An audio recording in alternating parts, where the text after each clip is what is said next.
ចាជំរាបសួរសួស្តីពុកម៉ែបងប្អូនទាំងអស់គ្នាមកបងប្អូននេះមករៀនជាមួយនឹងខ្ញុំនឹងឲ្យបងប្អូនរៀនអំពីរូបមន្តប្រចាំហាងរបស់នាងខ្ញុំដែលនាងខ្ញុំតែងតែដាច់ជាប្រចាំអញ្ចឹងណាបងប្អូនវាឯងនឹងមានចំណុចពិសេសឬក៏ខុសគ្នាបន្តិចដូចពីបងប្អូនដែរចាបងប្អូនពេលនេះភ្ញៀវគាត់កំងជាមួយនឹងកាហ្វេទឹកដោះគោតែក្រូចឆ្មានិងតែបៃតងទឹកដោះគោបងប្អូនឥឡូវខ្ញុំមកដាក់កាហ្វេម៉ាស៊ីនសិន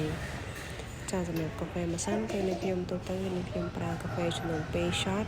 ដែលនាងខ្ញុំប្រើនេះគឺកៅលេខ22ណាបងប្អូនកៅលេខ22សម្រាប់កាហ្វេគឺ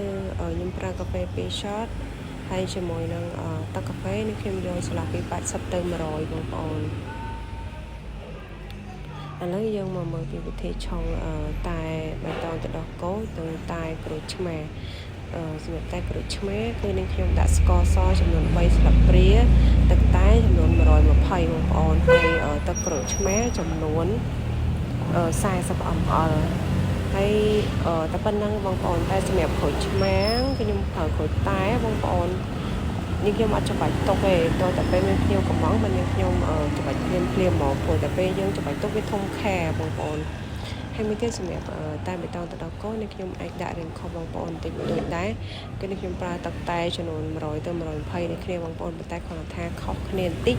ត្រង់ខ្ញុំមាន add ជាមួយនឹងម្សៅម៉ាឆាចូលមកចុងស្រពេចដើម្បីបន្ថែមជាតិឈ្ងុយទៅលើតែបៃតងបងប្អូនសម្រាប់ជាតិផ្អែមតែបៃតងទឹកដោះគោនេះខ្ញុំប្រើទូទៅគឺ40ទៅ50 ml នៅផ្អែម 100% បងប្អូនបើសិនជាភ្ញៀវគាត់កំង 50% ឬក៏20អញ្ចឹងបងប្អូនអាចដកតាមហ្នឹងទៅចែកតាមហ្នឹងទៅណាចាតែប៉ុណ្ណឹងវាជាការស្រេចហើយយើងអាចដាក់ទឹកកកបានបងប្អូនមុននេះខ្ញុំភ្លេចប្រាប់បងប្អូនដែរសម្រាប់កាហ្វេទឹកដោះគោគឺនាងខ្ញុំ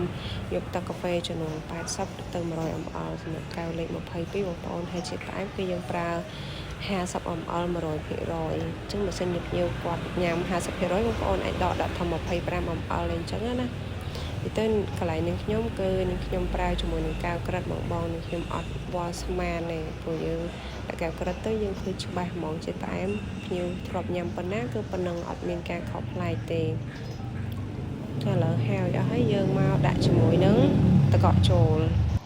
ចាហ្នឹងបងប្អូនឃើញតែបៃតងខ្ញុំឡើងពណ៌ស្អាតហើយបងប្អូនទីមួយមកពីតែបៃតងនេះខ្ញុំហើយមួយទៀតគឺខ្ញុំបន្ថែមជាមួយនឹងម្សៅម៉ាឆាអញ្ចឹងវាចេញទាំងពណ៌ស្អាតវាបានទាំងរសជាតិឈ្ងុយឆ្ងាញ់ណាស់បងប្អូនប៉ុន្តែបើសិនជាបងប្អូនអត់មានបងប្អូនបាច់ដាក់ក៏បានដែរបងប្អូនគ្រាន់ថាឆុងតែរៀងដិតរៀងចាស់បន្តិចទៅ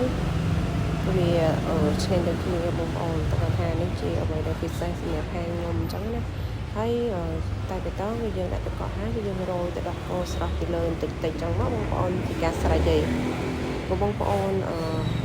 មានกระดาษរុំរុំកៅនេះបងប្អូនរុំដាក់នេះទៅក៏បានដែរសម្រាប់ការរុំនេះគឺយើងជួយទប់ជាតិទឹកជាតិត្រជាក់យើងអាចទប់ត្រជាក់បានយូរដែរបងប្អូនជាទូទៅខ្ញុំគឺពេលគាត់កំងខ្ញុំតែងតែប្រើជាមួយនឹងกระดาษរុំនេះឲ្យទប់គប់គ្នាតែម្ដងគាត់ថាពេលខ្លះបើសិនជាក្នុងករណីបញ្ញាខ្លាំងវាគាត់បុកមកច្រើនទៅអត់បានដាក់ឲ្យដែរបងប្អូនគាត់ថានេះជាការអ៊ីសែនក៏ជាអ្វីដែលយើងបន្ថែមបន្តិចតួចទៅលើនឹងអញ្ចឹងបងប្អូនវាល្អមកវាស្អាតមួយយ៉ាងដែរអញ្ចឹងណាអត់ប្រវាយបងប្អូនក្នុងការរុំដាក់ឬប្រឆិតបន្តិចអញ្ចឹងមកបាត់ជួយនឹងខ្ញុំគឺងាយស្រួលតែតែយើងច្រកចូលថងទុកវាឲ្យភ្ញៀវបានបងប្អូនចាអរគុណបងប្អូនអរគ្នាសម្រាប់ការទស្សនាវីដេអូរបស់ខ្ញុំតាំងពីដើមរហូតដល់ចប់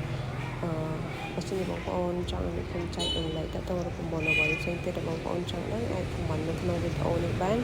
ខ្ញុំមានពេលខ្ញុំនឹងព្យាយាមធ្វើ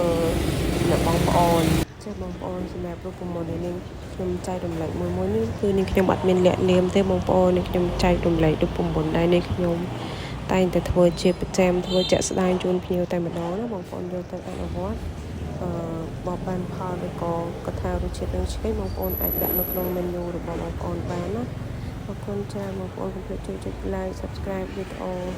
បស់ខ្ញុំបងប្អូនណាសម្រាប់ជាការលើកទឹកចិត្ត